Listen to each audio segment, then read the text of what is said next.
38장은 성경에 지금 기록되어 있지만 읽는 것도 그렇고 설교 듣는 것도 쉽지 않는 그런 본문입니다. 성경을 잘 모르는 사람이 처음 읽는다면 성경에 이런 이야기도 있나, 성경이 이렇게 지저분한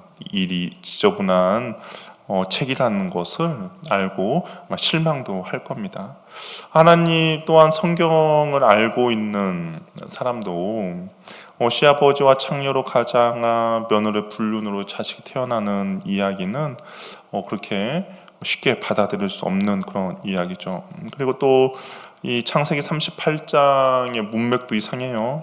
37장 마지막을 보면 그 미디안 사람은 그를 애굽에서 바로의 신하 친위대장 보디발에게 팔았더라 하고, 39장 1절을 보면 요셉이 이끌려 애굽에 내려가매 바로의 신하 친위대장 애굽 사람 보디발이 그를 그리로 데려간 이스마엘 사람의 손에서 요셉을 산이라 라고 되어 있어요. 오히려 37장에서 39장으로 이어지는 것이 더 자연스럽게 됩니다. 그래서 어떤 사람들이 38장이 이게 성경이 이렇게 편집되면서 저자에게 잘못 편집돼서 끼어 있다라고 그렇게 이야기하는 사람도 있어요. 그런데 38장이 있다라는 것은 하나님께서 유다와 다말 이야기를 통해서 우리에게 하고 싶은 이야기가 있기에 성경에 기록해 놓았겠죠. 오늘 본문의 시작은 유다가 형제들로부터 떠나 내려갔다라고 시작을 합니다. 우리 성경에서 내려가다라는 의미는 약간 부정적인 의미라고 이야기를 했습니다. 하나님을 떠났을 때, 하나님과 멀어졌을 때 쓰는 그런 표현인데요. 유다가 형제로부터 떠나 내려갔다라는 것은 부정적이겠죠. 그러니까 믿음의 공동체, 언약의 공동체에서 유다가 다른 곳으로 갔다라고 이야기를 합니다. 그러니까 하나님의 언약 공동체로부터 마음과 몸이 이제 떠났음을 보여주고 있어요.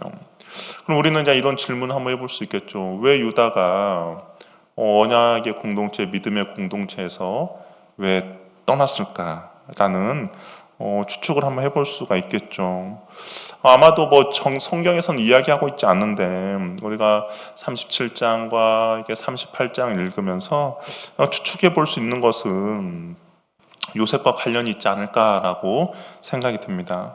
요셉이 죽은 줄 알고 야곱이 어떻겠습니까? 저번 주에 통곡했죠. 너무나 통곡했어요.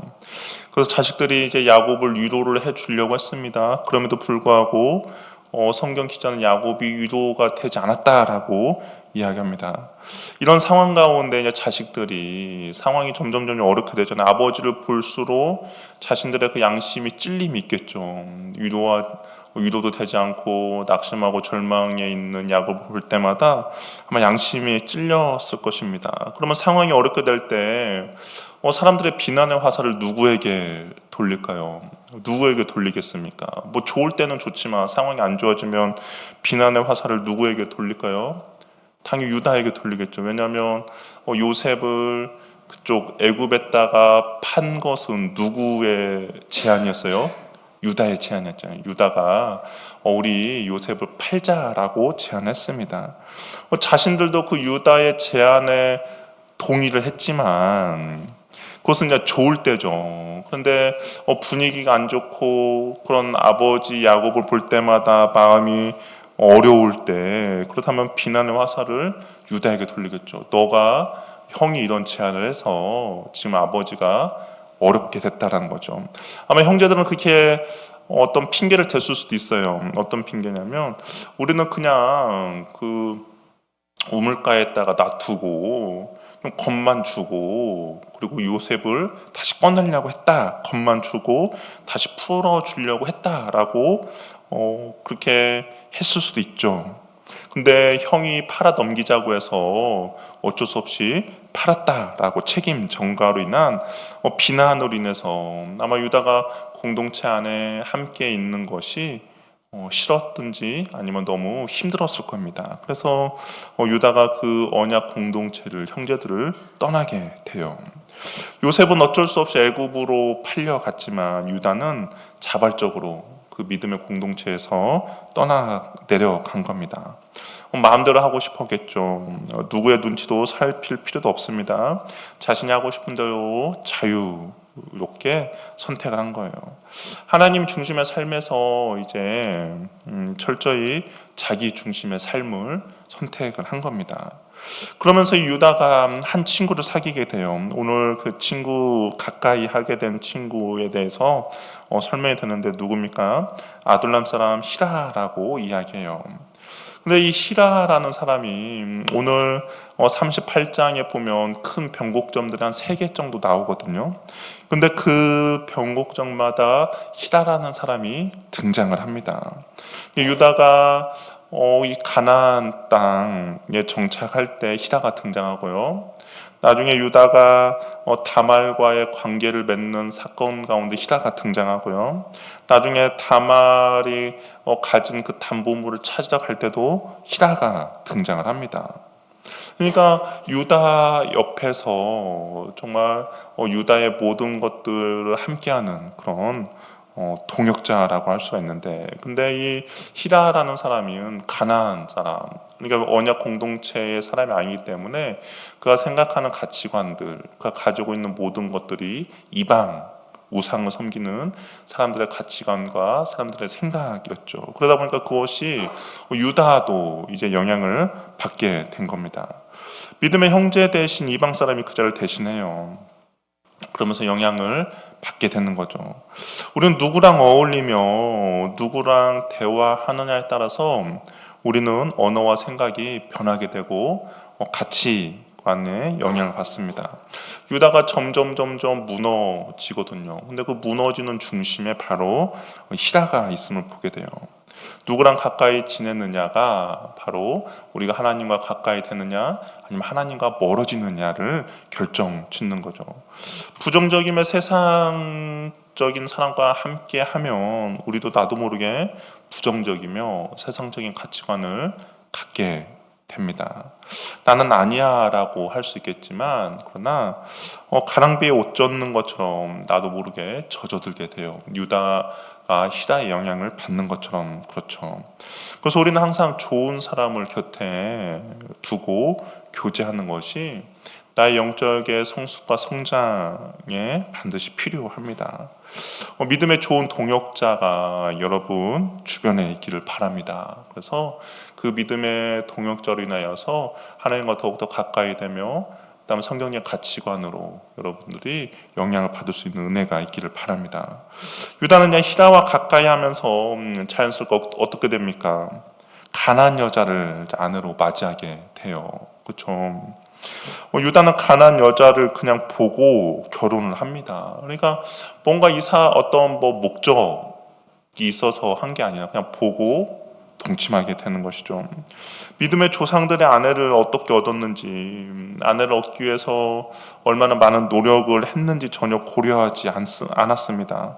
묻지도 않고 따지지도 않았어요. 그냥 자기의 보기 좋은 대로 결정했습니다. 자기가 하고 싶은 대로 결정을 했어요.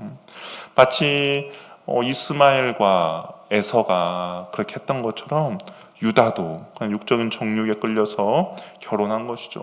하나님이 기뻐하지 않는 그런 행동입니다. 그러면서 아들을 이제 셋을 낳게 됩니다. 아들 셋을 낳는데 엘과 오난과 셀라입니다. 하나님의 공동체를 떠나서 마음대로 살고자 한 유다의 자식 교육은 어떠했을까요? 공동체 안에서 자식을 길렀다면 아마 좀 다른 결과가 있을 수도 있어요. 그런데 공동체를 떠나서 가나안 땅에서 이방 문화에서 자식들을 기름의 영향이 이들을 하나님 보시 악하다라고 이야기를 해요. 그리고 유다는 또 며느리도 가난 여자를 얻게 됩니다. 여기 보니까 아들을 위해서, 그렇죠? 아들을 위해서라고 하면 6절에 유다가 장자 엘을 위하여 아내를 데려왔다라고 이야기합니다. 그렇다면 또 위해서라고 하면 어떻게 해야 되겠습니까?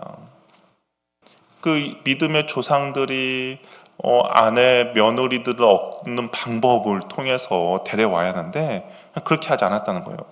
그냥 마음은 아들을 위해서 했지만 오히려 아들과 전혀 상관없는 그런 이방 여자를 그냥 데리고 왔다라는 겁니다. 그런데 이 엘을 성경이 뭐라고 표현하고 있습니까? 엘에 대해서 성경이 우리 7절 말씀을 한번 읽어볼까요? 7절 한번 읽어보겠습니다. 시작.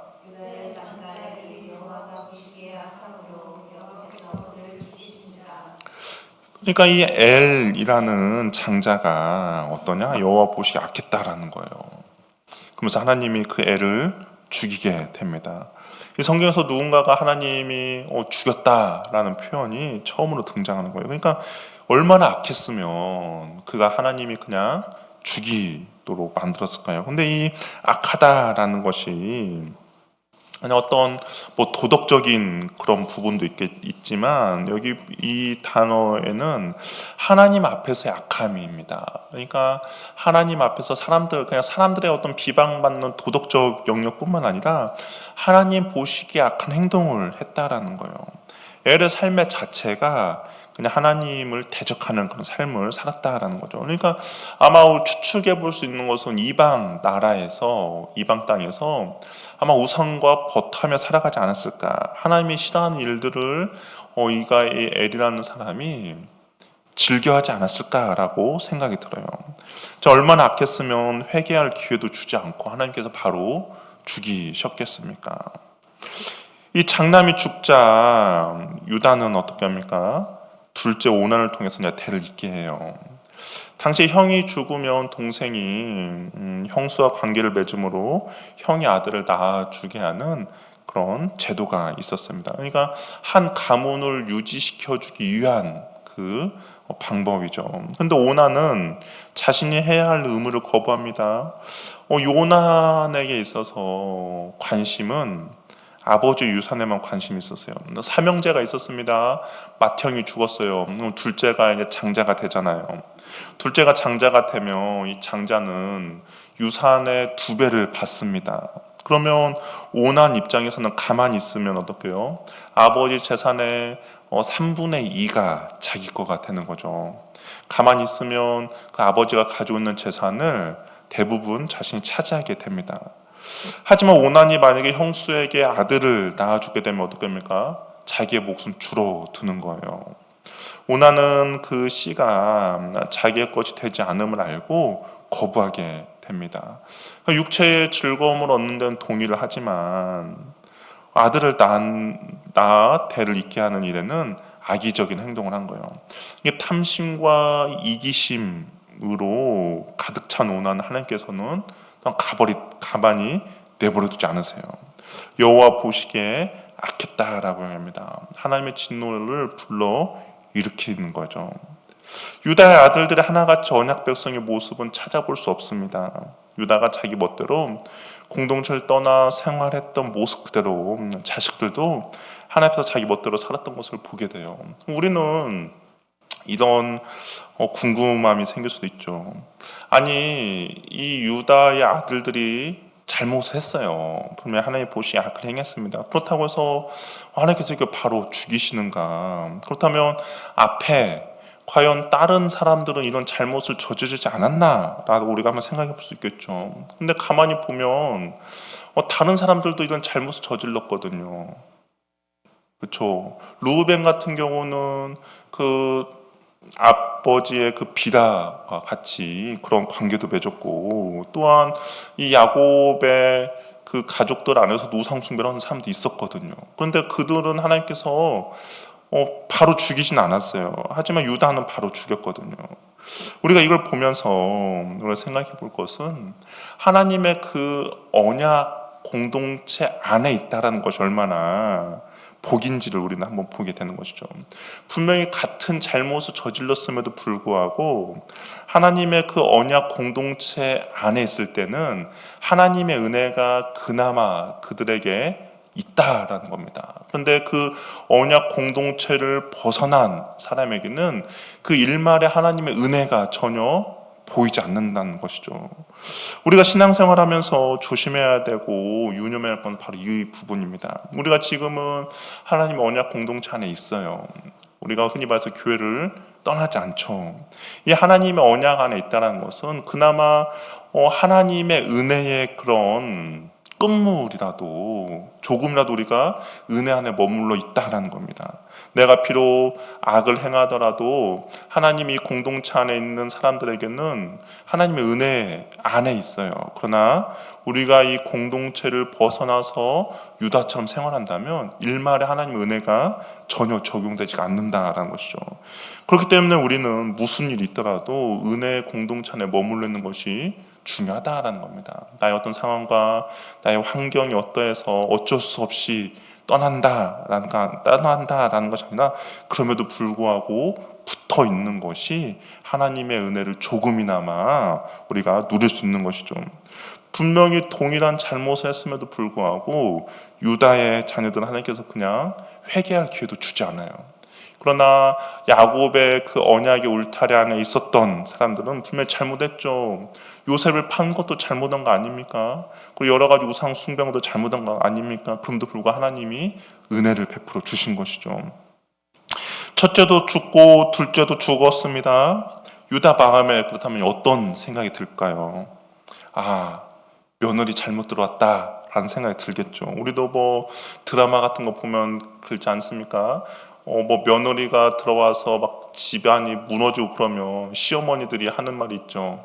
저 며느리가 우리 집안 다 잡아먹는다. 그런 것처럼 아마 유다도 그런 생각이 들었을 거예요. 며느리 한 명 때문에 우리 집안이 다 망하는구나 생각이 듭니다. 그런데 우리가 자세히 보면 알겠지만 다말은 아무 잘못이 없죠.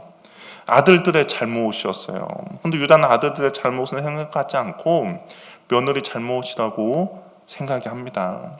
자신이 자녀들을 바로 교육시키지 못해서 하나님의 심판을 받았지만 유다는 자신의 집안에 임한 하나님의 징계를 이해하지 못하고 있어요. 그래서 셋째 셀라는 어리다는 핑계로 다말에게 또 친정집에 가서 수절하고 기다리라고 합니다.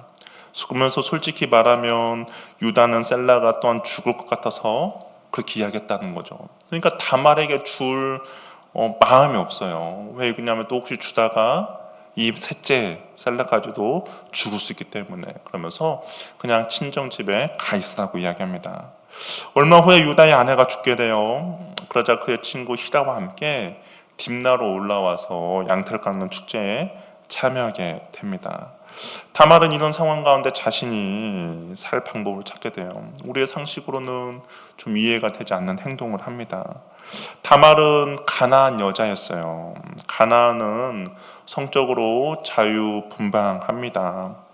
여러 가지 도덕과 윤리가 전혀 통하지 않는 그런 가나안 사람이에요. 이래저래 되었으면 아마 다말의 입장에서는, 특히 가나안 여자 입장에서는 유다의 연을 끊고 자유롭게 다른 사람과 결혼하여 살면 되는 거죠. 성적으로 자유분방하니까 전혀 도덕적으로 흠이 되는 것도 아닙니다. 그래서 그리고 또 유다는 이 가나안 사람도 아니잖아요. 어떻게 보면 가나안 사람 입장에서 이방 사람이거든요. 그러니까 그냥 연을 끊고 다른 사람과 결혼해서 살면 돼요. 그런데 이 다말은 유다의 말을 잘 순종하고 있습니다. 아버지 집에 가서 과부의 옷을 입고 수절하고 있어요. 기다리고 있는 거예요. 유다가 자신을 다시 불러줄 때까지 기다리고 있습니다. 그런데 시간이 지나도 유다가 부르지 않는 거죠. 그런데 마침 그때 어떤 사람으로부터 유다가 양털을 깎으려고 딥나에 올라왔던 소식을 듣게 돼요. 그러니까 아마 다말이 있는 곳에 왔다라는 이야기를 듣는 것 같습니다.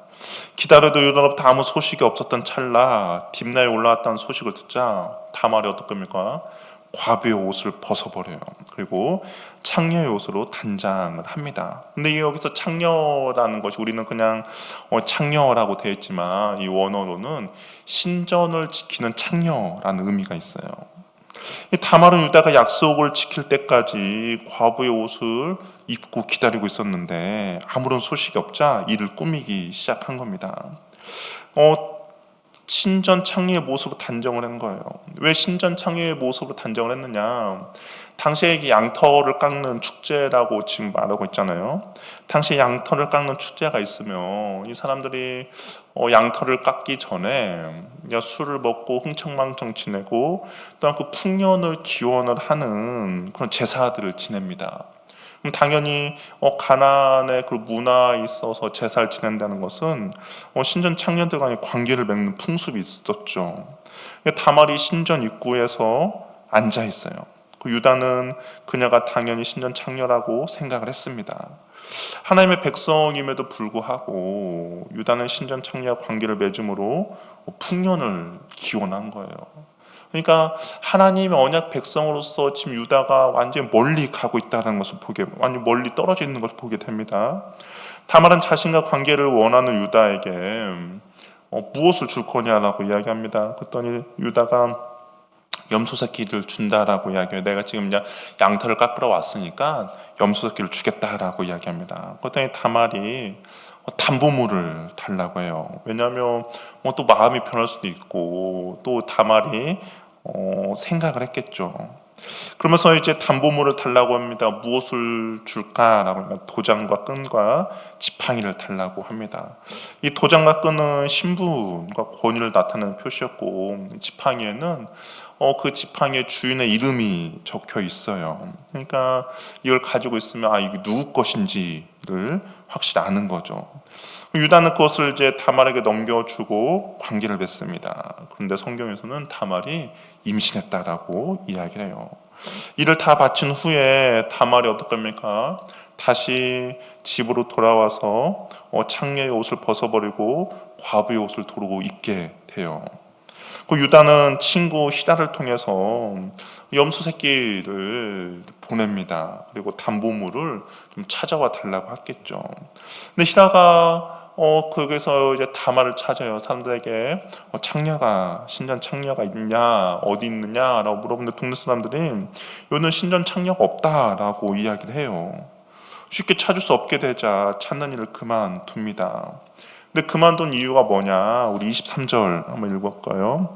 23절 읽어보겠습니다. 한번 읽어보겠습니다. 시작.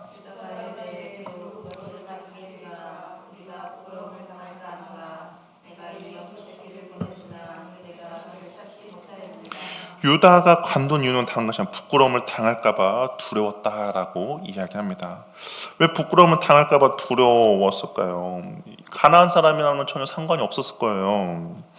그들은 성적으로 문란하고 그리고 신전 창나와 관계 맺는 거 하나의 풍습이고 제사이기 때문에 상관이 없습니다. 그러나 언약 공동체 일원으로서는 이것은 부끄러운 일이죠.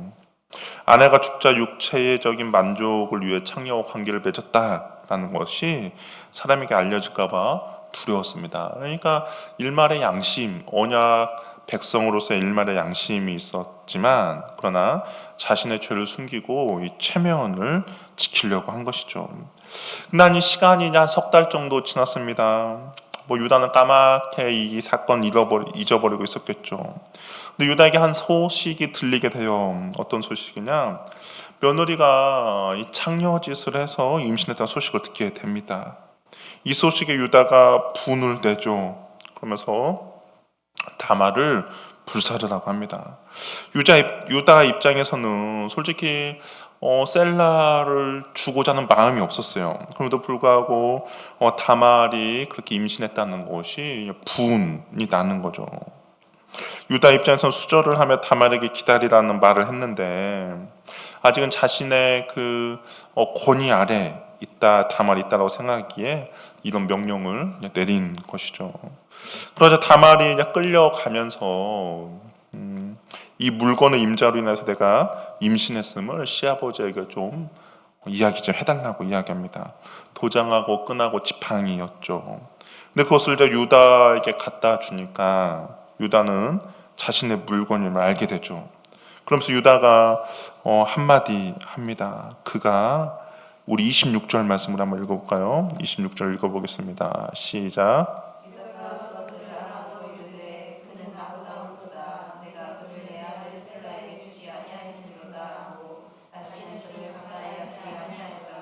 유다가 한 말은 이거예요. 그가 나보다 옳다라고 이야기합니다. 과연 무엇 때문에 이 유다가 다말이 그가 나보다 옳다라고 이야기합니까? 그가 나보다 의롭다라고 이야기를 할까요? 설마 창녀짓을 한 것을 의롭다라고 한 것은 아닐 겁니다. 이 유다가 그가 나보다 옳다라고 이야기한 것은 다른 것이 아니에요. 언약 공동체에 남기를 원했던 다말의 행동을 보고 그런 이야기를 한 겁니다. 다말은 왜 창녀처럼 보이면서까지 이런 일을 꾸몄을까요? 이방 여인, 가나안 여인으로서 유다 집안의 며느리가 된 다말은 아마 언약 공동체 이야기를 들었을 거예요. 하나님의 이야기를 들었을 것입니다. 아브라함을 하란에서부터 불러내신 그 하나님의 이야기, 믿음의 조상으로 삼고자 하는 것들, 그리고 믿음으로 이삭을 드렸던 이야기들, 그리고 하나님께서 아브라함에게 주신 그 약속들, 큰 민족을 이루고 땅을 주고 복이 될 것이라는 그 약속들을 들었을 거예요. 그리고 이삭과 야곱에게 하신 하나님의 이야기를 들었겠죠. 특별히 그 유다가 야곱의 이야기를 아마 했을 겁니다. 하나님이 우리 아버지 야곱을 어떻게 이끌어 주시고 붙들어 주셨는지 하나님의 약속을 들었습니다. 그러면서 가나안 이방 여인이지만 이 다말은 그 언약 공동체를 사모하게 되었죠. 자신도 그 언약 공동체 일원이 되기를 원한 겁니다. 우리 여호수아 보면 라합도 그러지 않았습니까? 상처나지 하나님, 당신의 그 하나님의 이야기를 내가 들었다고 이야기하면서 당신들이 이곳에 왔을 때 나를 구해달라라고 이야기한 것처럼 다말도 마찬가지예요. 그 언약 공동체 일원이 되고자 소망했습니다. 그렇다면 연결점이 있어야 되잖아요. 근데 이미 다말에게 있어서의 남편은 죽었어요. 그리고 그 자신에게 씨를 주고자 했던 오난도 죽었습니다. 아무런 이 언약 공동체에 남을 수 있는 연결점이 없어요. 그렇다면 이 다말이 생각하는 것은 이 집안의 씨를 가짐으로 공동체의 어머니가 되는 것밖에 없죠. 아브라함과 이삭과 야곱으로 이어지는 자녀를 갖는 수밖에 없습니다. 그렇다면 자연스럽게 자녀를 갖는 것이 중요하게 되는데, 그런데 지금 유다는 어때요? 이것을 전혀 해결할 기미가 보이지 않는 거죠.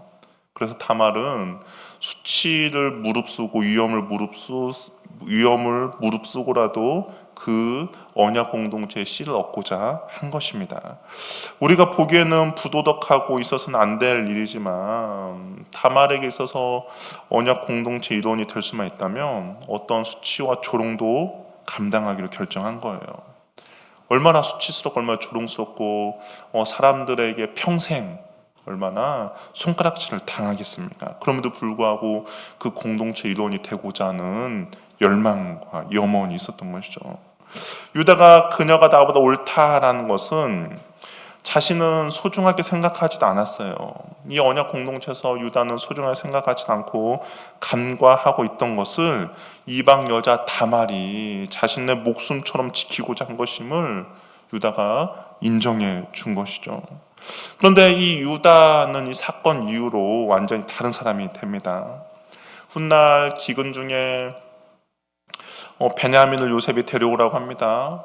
근데 야곱은 또 요셉처럼 베냐민도 잃어버릴까봐 반대를 해요. 절대로 베냐민을 내어주지 않습니다. 그런데 유다가 야곱에게 이렇게 해요. 자신의 목숨을 걸면서까지 만약에 내가 베냐민을 다시 데려오지 못한다면 내가 나의 목숨을 걸겠다라고 약속을 합니다. 그 유다의 그러한 목숨을 걸면서까지 지킨 그 약속을 보고 야곱이 베냐민을 내어줘요. 그런데 실질적으로 요셉이 어떤 계략을 세워서 베냐민 잡혀갑니다. 근데 자신의 목숨을 담보로 내어놓는 희생적인 리더십을 유다가 보여줘요. 그러면서 유다가 요셉 앞에서 이렇게 이야기를 해요. 이런저런 이야기하는데 유다의 주된 내용은 뭐였냐면 우리 아버지 야곱이 요셉을 잃어버리고 나서 슬픔을 가지고 있다. 그런데 만약에 이 또 사랑하는 막내 아들 베냐민까지 잃어버린다면 아마 상심이 더 클 것이다.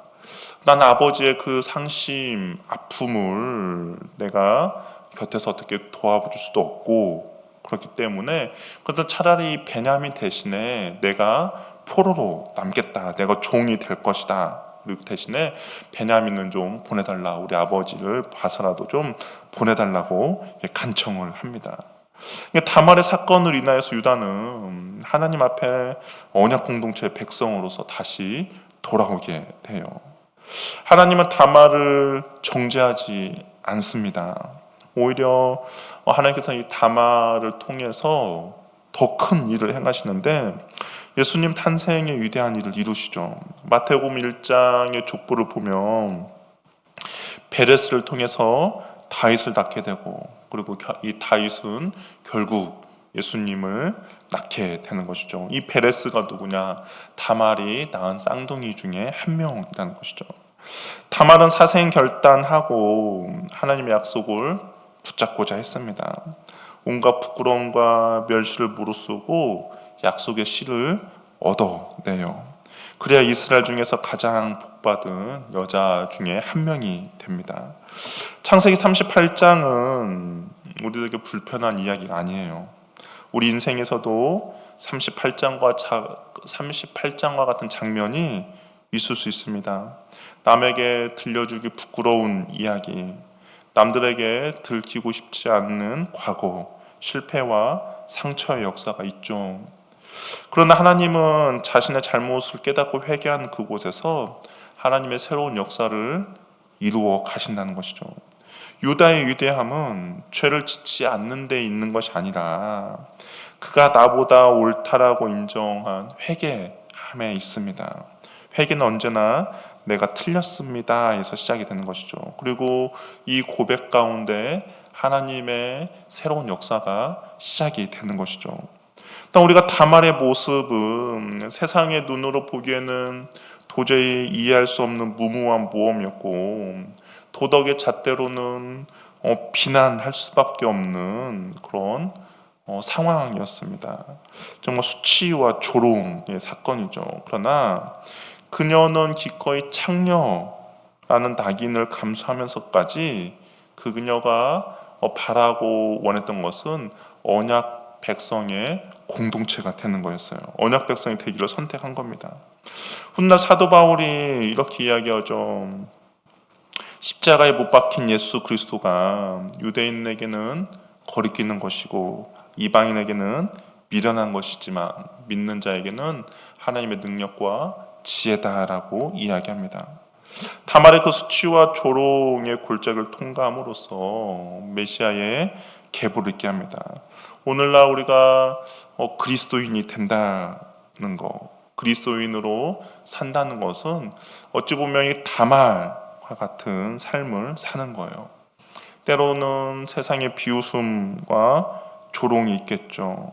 때로는 사람들에게 수치를 당할 수도 있습니다. 그러나 우리가 이게 다말의 삶처럼 지금 당장은 다말처럼 고립되고 수치스러운 자리에 있지만 끝까지 그 십자가의 은혜를 붙드시기 바랍니다. 어떤 사람이 이 수치와 조롱 때문에 십자가를 놓아버리는 경우도 있어요. 십자가를 모른 채 하는 경우도 있습니다. 십자가를 놓고 뒤돌아서는 경우도 있어요. 그러나 다말은 그 수치와 조롱을 신경 쓰지 않고 끝까지 예수 그리스도의 그 십자가를 붙잡았던 것처럼 저와 여러분이 겪는 오늘의 수치는 결국엔 장차 나타날 하나님의 능력과 지혜로 나타나게 될 것입니다. 우리의 수치를 하나님께서 영광으로 바꾸어 주실 것이고 우리의 그 조롱을 하나님께서는 하나님의 은혜로 바꾸어 주실 것입니다. 수치를 영광으로 바꾸시는 하나님을 바라보면서 오늘도 우리가 그 거룩한 십자가의 길을 묵묵히 걸어가는 저와 여러분이 되기를 바랍니다. 십자가의 길은 좁은 길이에요. 사람들이 가지 않는 길입니다. 사람들의 조롱이 있고 사람들의 수치가 있고 사람들이 봤을 때는 무모하다라고 생각이 들 겁니다. 그러나 그럼에도 불구하고 이 공동체의 일원이 되고자 했던 그 다말의 열망과 염원이 십자가를 붙잡고 나아가는 저와 여러분의 갈망과 염원이 되기를 바랍니다. 하나님께서는 수치를 영광으로 바꾸어 주실 것입니다. 기도하겠습니다. 이 시간 기도할 때 창세기 38장은 너무